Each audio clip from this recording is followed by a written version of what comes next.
Pac world is filled with many weird creatures with many weird lives, such as fairies who live in a separate plane known as Fairy World and also produce power pellets used against mischievous ghosts from Ghost Island and the Spectral Realm, and a pellet being eaten by a Pac person from Pac-Land, like Sir Pac-a-Lot, who passed down the role of Pac-Man's hero throughout his lineage, leading up to this modern descendant, Pac-Man. But after his training ended and got a family of his own, he enters the weirdest chapter of his life, the 90s. Look, look, look, look, look, look, look, look. 3, 2, 1. Ready for liftoff, super Daniel rocket. Get ready for it.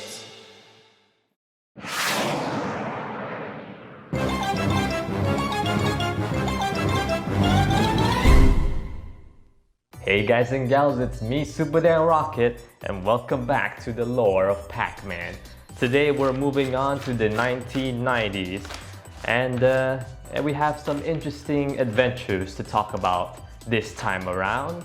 Because when the 90s came around, Pac-Man had a few encounters with a new adversary who is leading the Ghost Gang, with her name being... It is I, the Interrupter, your arch nemesis, back again for another evil scheme. Damn it! That laugh could have been done better, oh well. Now it's my turn. Hopefully that lightning strike was worth it. Those aren't easy to produce. They're very expensive. Anyways, let's continue, shall we? And oh yes, I'm pretty sure Daniel forgot to mention this, but don't take the lore within this book so seriously. It's all just for fun. For a lot of fun, mischievous fun. Kinda messed up that sentence there, but whatever. Where were we? Yes. And her name was Avila Senator, also known as the Ghost Witch of Nator. What is Nator? I don't know, it just sounds cool.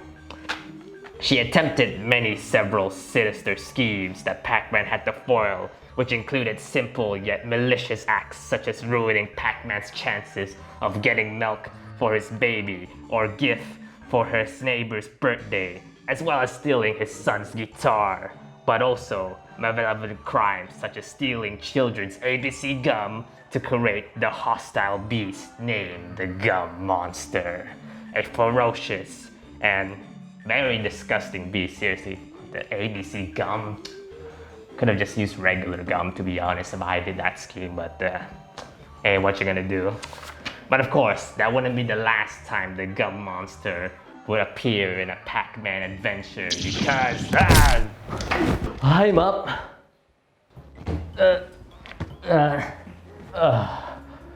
Sorry everybody, Interrupter suddenly teleported me to a weird distorted past where almost everything was trying to obliterate me, I guess.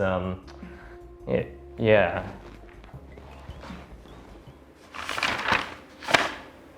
Speaking of which, the Gum Monster would return in another evil plan of the Ghost Witch, where Pac-Man is sent to a distorted version of 1975. That's right, 5 years before the original Pac-Man, where all friendly creatures are now out to get our yellow hero, with the only way through this weird distorted reality is the aforementioned beast guarding the portal out of this world.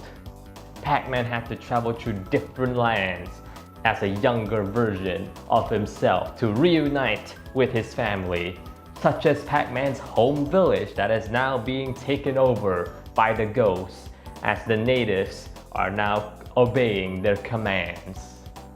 That must have been a very odd long time no see moment. Oh my god, it's my great uncle. It's been so long. How are you? What? Eventually, after all trials and tribulations, our yellow fellow was victorious and defeated the Gum Monster once again to head home. But his wildest adventure from the 90s came at the tail end of the era, where the ghost gang of Blinky, Pinky, Inky, and Clyde were tasked by the mysterious robot imposter known as Pac-Man to capture Pac-Man during the Pac-Dog Gobbler's birthday. But unfortunately, they have no idea which one of the family members is Pac-Man. Yes, even the dog, so they just decide to capture all of them, well, except Pac-Man himself. Good job, guys. Of course, this convinces Pac-Man to go to Ghost Island to meet this mysterious Pac-Man to save his family, as well as a weird creature that he befriended known as Puka, which is also caught in the predicament. He traversed many areas found on Ghost Island, such as a big busy factory that creates Pac-Dots, one of Pac-Man's favorite foods, to mysterious ancient ruins that house a powerful stone-like being known as Anubis that Pac-Man has to face after it was powered by a gemstone. And when I mean powerful, I mean, oh my godness, is this a very hard fight that my grammar kind of faltered there. Alright then, Anubis, you don't scare me, come at me!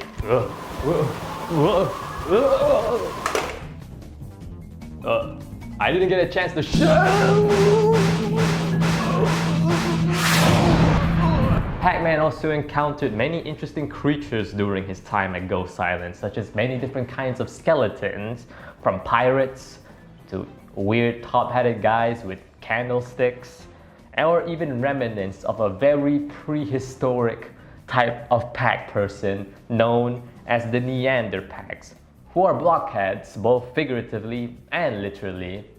He even made contact with aliens, that's right, aliens, found at a space station owned by who knows who that is holding Professor Pac hostage, with Pac-Man having to fend off a giant robot alien ship which Pac-Man activated, known as King Galaxian, because regular aliens aren't enough, you just gotta add the robot aliens.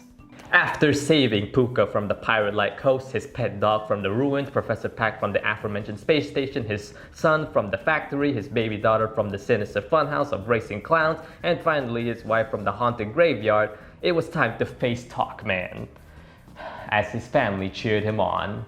Oh wait, hang on a minute, I forgot. This is a pretty recent game technically, since of the Re-pac version being released last year, so in order for this to be easier to a lot of people, I'm gonna be doing something that I've been doing for a long time. Cue the spoiler warning.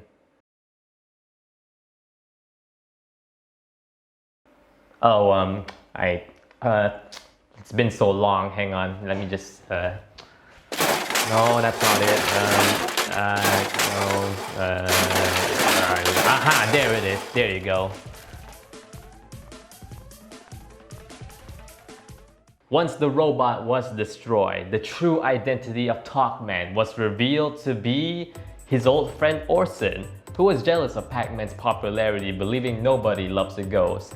According to one of the developers of the game during an interview, who I will mention later, the unlikely friendship of a Pac person and ghost slowly dwindled during Pac-Man's escapades, causing him to become very popular. This leads into Orson trying to replicate the same success, but unfortunately he failed to do so. So he pursued a life of manufacturing Pac-Dots, which he used in order to create the castle on Ghost Island, which of course eventually led into him creating Pac-Man and leading it to become Pac-Man's lair. And then you will know the rest. And in response, Pac-Man, wait, Pac-Man, what? No, Pac-Man, don't.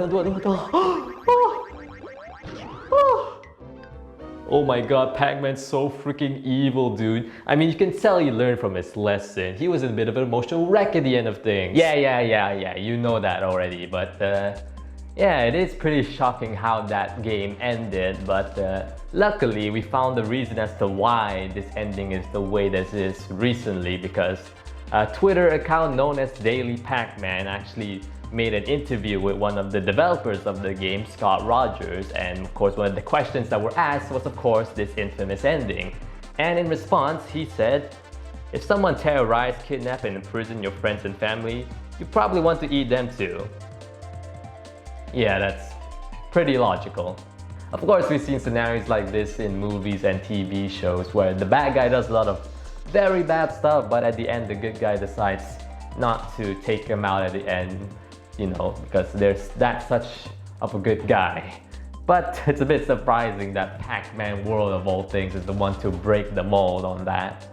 But interestingly enough, during the remake, Pac-Man World Re-pac, if you don't rescue all the family members, the ending is still the same as the original. But if you do, you get yourself a brand new ending.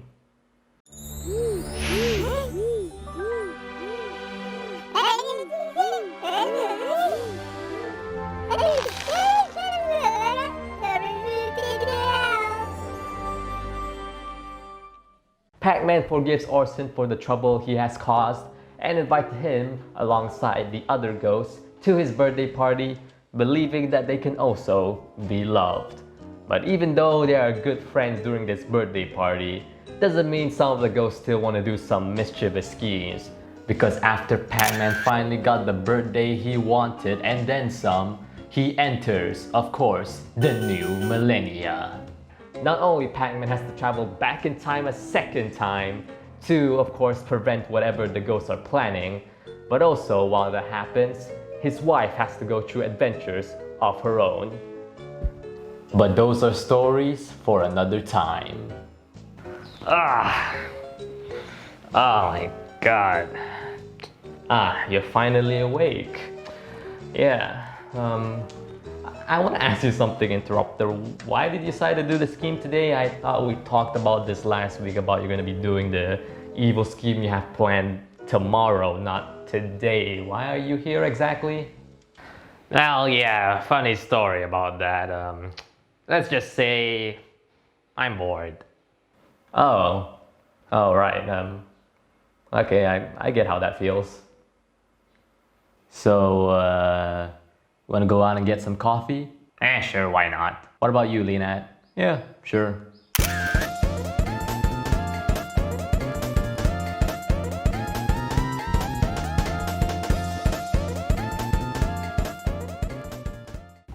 So, until then, guys and gals, rock it on.